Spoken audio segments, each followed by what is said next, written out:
Good afternoon, everyone. Welcome to the Fiscal Philosophy YouTube channel, or maybe good evening, depending what time zone you're in.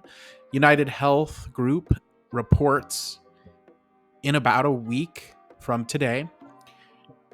I'm eager to see what happens here since the stock has been in a little bit of a consolidation mode lately, sort of bouncing in the 350s, 360s. And not really breaking strongly in one direction or another as of the last little bit. And I think that the market is maybe overall positive momentum here. However, if earnings is unexpectedly negative, especially the guidance, because the 2026 guidance, I think, is the thing that people are most eager about. So anything with remaining guidance for the rest of this year and into next year is going to be key for how the market treats this, in my opinion. And also just, making sure 2025 isn't any worse than what they've kind of already stated in their previous guidance adjustments that they've made earlier this year. I actually think we could see an instance here where just being kind of within expectations on the next earnings could send this thing into the 400s potentially. Obviously, a lot of super investors have been loading up on it throughout the year, and this includes like people like Warren Buffett, for example, though small compared to the overall size of that portfolio. I think under normal conditions, this rates as a great company that usually trades at a premium. So the opportunity to get it at a discount to a lot of people seemed like a no-brainer. There is a certain amount of what you might call FUD out there. Some people really think that the legal stuff that they are going through, some of the investigations and court cases, etc., are going to drag on them. I personally don't really buy into the narrative that any of the probes that they may have been undergoing or any of the sort of regulatory possible overhangs from some of this stuff that people are talking about with, for example, Medicare Advantage plans maybe being cut off from the market and that kind of thing. I'm very doubtful any of that will come to fruition. Why? Well, they spend a lot of money on lobbying and campaign contributions, okay?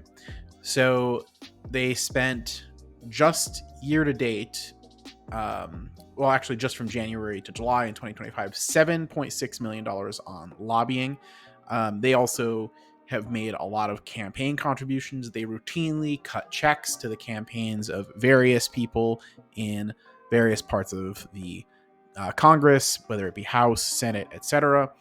And in exchange for that, they expect to return at some point, and the regulatory environment is one of the areas where they can get a return on that investment.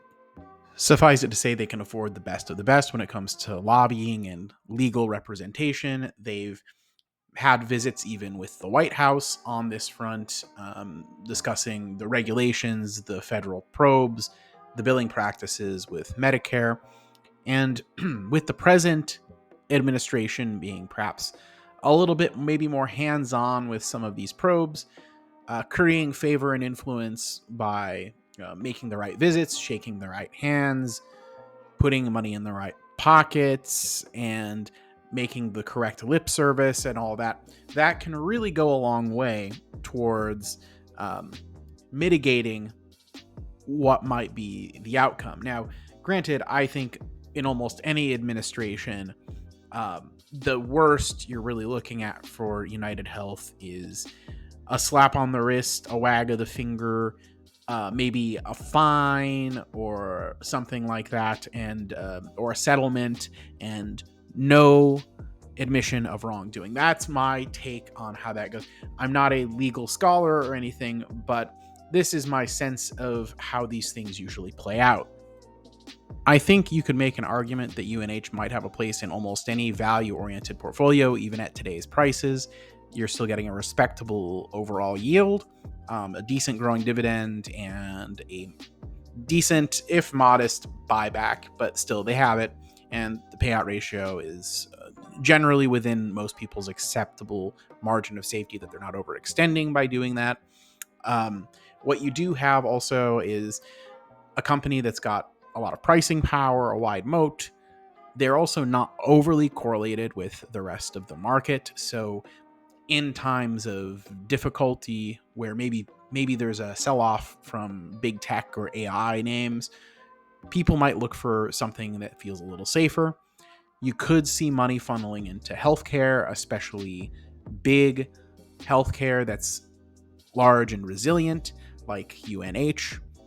And you may also see something into like consumer staples as well. But suffice it to say, UNH can benefit from a situation like that because people will be looking potentially for alternatives. Feel free to comment below with your thoughts on UNH. Also, do the algo stuff for me, like, subscribe, etc. My Discord is in the description. It's always free. I don't charge for that. You can consider being a member if you want. Also, catch me every Saturday, 8 p.m. Eastern on Cashflow Kings Live. Follow my Twitter at Mr. Macho Mog, and I'll catch you on the next one.